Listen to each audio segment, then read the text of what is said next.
you told your friend you're not okay? And tell me what's wrong and why you never said you felt that way.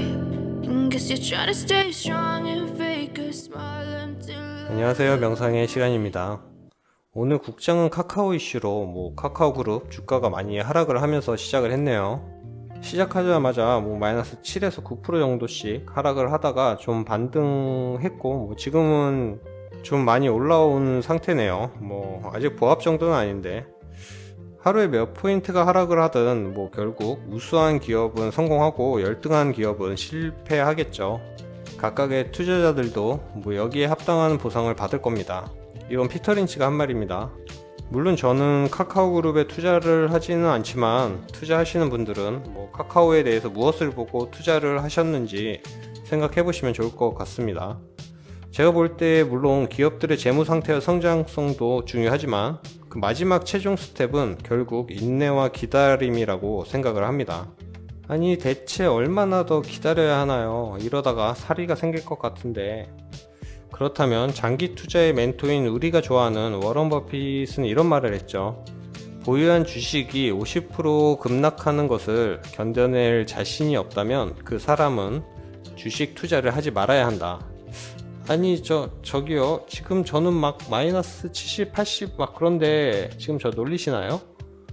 그러니까 기업 주식이 마이너스 50%지 우리가 투자하는 레버리지는 한 80% 정도까지는 견딜 수 있어야 하지 않을까요? 솔직히 평단가 안 낮추면 좀 힘들긴 하죠. 저도 그런 수치는 보기 싫습니다.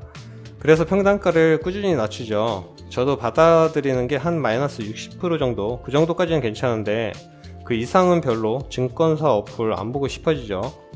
왜 제가 지금 우리는 역사적인 사건 한복판에 있다고 하냐. 영상 보시는 인생 주식 선배님들도 계시지만 제가 2008년이 주식하고 처음 겪은 일이라고 말씀드렸었죠. 그때 30몇 프로 빠졌었거든요. 한번 볼게요. 아침에 트위터 친구가 위로하면서 보여준 건데 37% 빠졌네요. 이건 1년 기준입니다. 최고점 최저점이 아니라. 이때 전 뭣도 모르고 손절을 했었습니다. 마이너스 20% 정도 그 정도 됐던 것 같은데 그 이후로 한 2, 3년 주식 쳐다도 안 봤었죠. 정말 첫 투자에 쓰라린 아픔이 있었습니다. 1년으로 보면 주식은 역대 5번째 하락 중이고 채권과 함께 떨어진 건 그 중에 1등입니다. 채권과 주식이 10% 이상 1년 동안 떨어진 적이 역사에 없습니다. 지금 첫 번째 사건이 벌어진 시간을 우리는 살고 있습니다. 보시면 큰 하락 뒤에는 큰 상승을 했죠. 그게 지금은 언제가 될지 모르지만 그럼 TQ와 속슬만 한번 볼게요. 지금 우리가 이렇게 역사적인 한 가운데에 있는데 TQ부터 보자면 제가 정리를 해놨는데 2010년 발행하자마자 3달 뒤에 마이너스 48% 그리고 마이너스 30% 이렇게 수도 없이 보이시죠?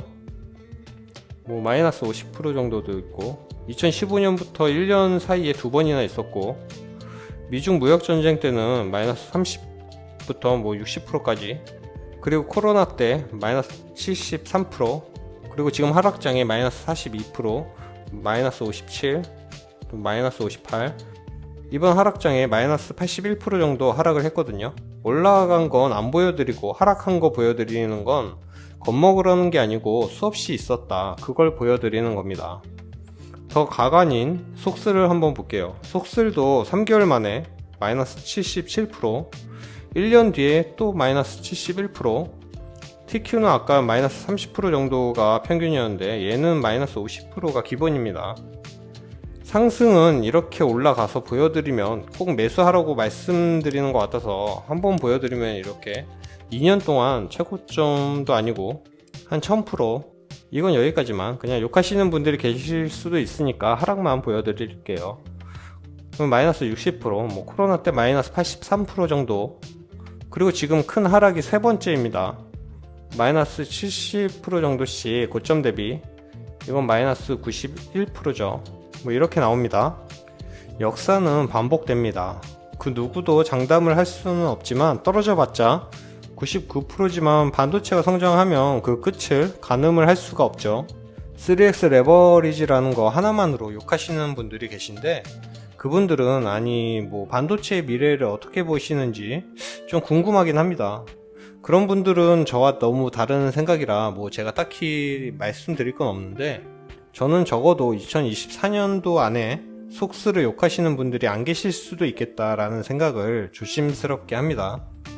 뭐 당연히 제가 틀릴 수도 있고, 투자라는 건 개인의 선택이고 개인의 분석이고 개인의 결과니까. 지금 말씀드리는 중에 국장은 많이 올라왔습니다. 지금 11시 정도인데 보합 정도로 올라왔네요. 그리고 나스닥 선물시장도 올라가는 분위기입니다. 저녁에는 뭐 어떻게 될지 모르지만, 어제 댓글 주신 선배님 같으신데 어쩌면 생애 마지막 기회가 될 수도 있는, 이 댓글을 보고 정말 저도 공감을 하고 저의 인생에서도 어쩌면 마지막 기회가 될 수도 있다는 생각을 하는 그런 장입니다. 이런 장을 겁만 내시지 마시고 좀 더 철저한 분석을 해보시길 바라고, 우리 같이 꼭 성공한 투자를 해서 1년이든 2년이든 뒤에 웃으면서 오늘날을 회상하기를 바랍니다. 다음 달 미국 기준금리가 75bp 올리는 걸 거의 확정적으로 보고 있네요. 이건 지금 주가에 반영이 됐다고 보고 12월 금리 예상에 따라서 좀 달라지겠죠. 지금도 거의 70%가 되는데 이게 내려오면 조금 좋은 반영이 있지 않을까 생각이 되긴 합니다. 그리고 이번 주에 실적 발표하는 기업들인데 본인이 투자 중이시거나 아니면 같은 섹터에 있는 것들 있으면 한번 살펴보시길 바라고, 오늘 영상은 이것으로 마칠게요. 조금의 도움이 되셨다면 구독, 좋아요 부탁드립니다. 오늘 하루도 조금만 더 고생하시고 고생하셨고 푹 쉬시는 저녁 시간 되시길 바라겠습니다. 그럼 내일 만나요.